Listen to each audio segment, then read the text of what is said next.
If there's any social media report that is worth the read, it's this one. Sprout Social have just released the 19th edition of the Sprout Social Index report. Sprout Social interviewed 1,800 consumers and 900 marketers in the US and UK for this report. It dives into what is making consumers tick and what they really want to see brands to do, as well as what makes marketers tick and what they really want their companies to do. And all within the mix as well, how AI is impacting both sides of the coin.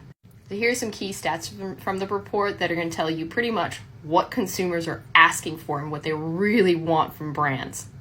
Over half of the consumers interviewed think that they use social media more now than they did 2 years ago during COVID.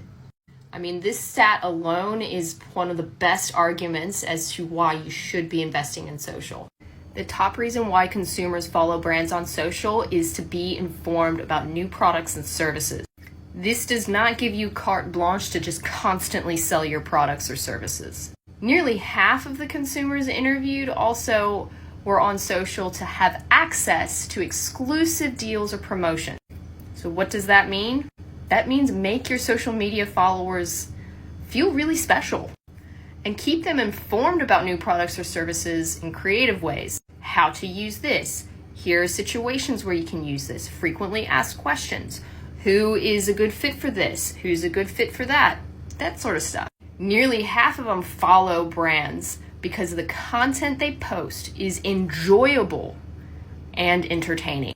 Enjoyable does not mean dancing in front of the camera. I mean, I'm a nerd. I enjoy fun facts and stuff on TikTok and other channels. I love to learn on social. What's really interesting is that only about 20% of consumers interviewed follow a brand on social because their values and mission aligns with their own. So maybe it is when you go and share about your mission, your vision, and your values too much, you might actually seem a little salesy. People would actually like to learn more about your business and your brand more than they would like to know that you're standing behind any political statements or values, etc. Now, keeping in mind the stats you just recently saw, this is what consumers don't see enough of, so they really want you to do more of this stuff.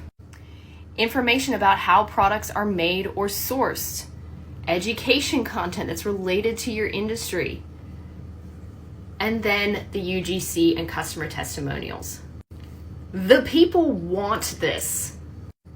Over half of the most memorable brands on social respond to customers. You want people to remember your brand, be friendly, answer their questions, answer their queries. The most memorable brands prioritize originality over hopping on trends. They also prioritize engaging directly with their audience versus just publishing out a lot of content. But quite a few of them don't speak out about causes and news that align with their values. They also are not always collaborating with content creators and influencers. They are using their own voice versus other people's voices to send their message across. And nearly a third of them highlight the stories of their audiences over their own products and services. What does all of this mean? This pretty much means everything that I have been hammering home for years now. Think of if your business or your brand were a person, how would they act? Because marketing, especially on the social space, is all about building those relationships and nurturing them. You are just not doing it face to face. Now, the report does go into some AI, and this was a really interesting part. Nearly 3/4 of the consumers that were interviewed say they notice and they appreciate companies that prioritize customer support quickly. A vast majority of them also expect when they are asking for customer support that it's not generic messages that they receive. Again, this is a given.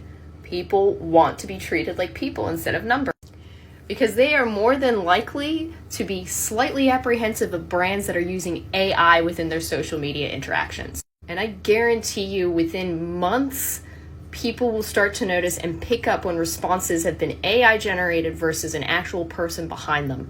What does this also mean? When you are considering all of the bottlenecks that you have within your business and you want to see if you can implement AI into your mix to help you save time and to help you kick a few goals within your operations, choose wisely. See if maybe you can get some customer feedback after you've implemented AI within some step of your business. Now, while AI is certainly what's on trend now, that human element is going to be what's on trend forever. And this report pretty much has just completely confirmed it. Any questions? Let me know.